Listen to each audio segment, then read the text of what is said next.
Hello दोस्तों, आज मैं आप लोगों से इस वीडियो में एक पति पत्नी के रिश्ते में क्या है दरार की वजह या क्यों आती है पति पत्नी के रिश्तों में दूरियां, इस टॉपिक पर बात करने जा रही हूं। इससे पहले मैं आप लोगों से यह बोलूँगी कि प्लीज़ यदि आप लोगों को मेरा यह वीडियो पसंद आए तो इसे लाइक शेयर, और यदि आप लोगों ने अभी तक मेरे इस चैनल को सब्सक्राइब नहीं किया है तो प्लीज़ सब्सक्राइब भी ज़रूर कीजिएगा। दोस्तों, आपको क्या लगता है, क्या है एक पति पत्नी के रिश्ते में दरार की वजह? मुझे लगता है रिश्तों में दरार की वजह ना तो कोई माँ है, ना तो कोई सास है, ना तो कोई फैमिली है और ना ही कोई दोस्त है, बल्कि स्वयं पति पत्नी है या पति या पत्नी है। क्योंकि किसी को भी इन्वॉल्व करने वाला है कौन? आप ही ना। चाहे वह आपकी माँ हो या आपकी फैमिली हो या आपका कोई दोस्त हो, आप ही तो उन्हें इन्वॉल्व करते हैं। कभी पति बोलता है कि तुम्हारी माँ ने तुम्हारे कान भर रखे हैं, तुम्हारी माँ की वजह से हमारे रिश्ते में प्रॉब्लम्स आ रही हैं।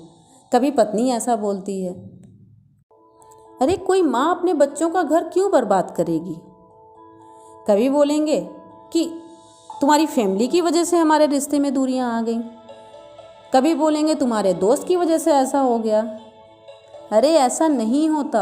अगर आपके रिश्तों में प्रॉब्लम्स हैं तो उसकी वजह आप हो, कोई तीसरा नहीं। क्या आपका रिश्ता ऐसा है कि वह किसी तीसरे की सोच पर डिपेंड करता है और आप वही करते हो जो तीसरा आपसे कहता है? क्या आपने बचपन से लेकर अभी तक वही काम किए हैं जो आपके पेरेंट्स ने कहा है? दोस्तों, सोचिए कि आपने अभी तक बहुत से ऐसे काम किए होंगे जिसके लिए आपके पेरेंट्स ने आपको मना किया होगा, लेकिन आपकी सोच के हिसाब से वह सही था इसलिए आपने किया। तो आपके रिश्तों को संभालने में आपको क्यों किसी तीसरे की सोच की ज़रूरत पड़ रही है? आपको अपना रिश्ता स्वयं संभालना होगा। आप सोचिए, अब आप कोई छोटे बच्चे नहीं हैं, आप एडल्ट हैं, आप किसी के पति हैं, आप किसी की पत्नी हैं, किसी के माँ बाप हैं या बनने वाले हैं। आपको अपने बच्चों की जिम्मेदारियाँ उठानी हैं, खुद नहीं बच्चे बनना है।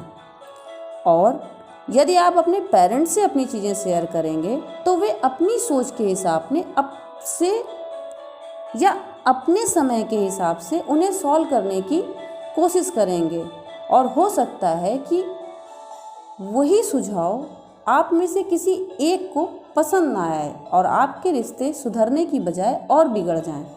इसीलिए दोस्तों, मेरा आप लोगों को सुझाव है कि यदि आपके रिश्तों में दूरियां आ रही हैं तो आप लोग स्वयं उसको दूर करने की कोशिश कीजिए। आपके बीच में जो मिसिंग कम्युनिकेशन है उसे दूर करने की कोशिश कीजिए।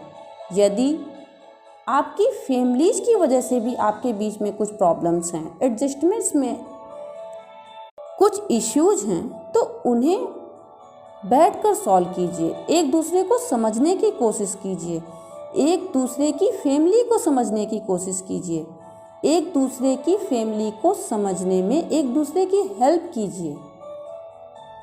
आप लोगों के बात करने से, आप लोगों की समझ से ही आपके रिश्तों की प्रॉब्लम्स खत्म होंगी और रिश्ते अपने आप ही मधुर हो जाएंगे और दरार कभी आएगी ही नहीं।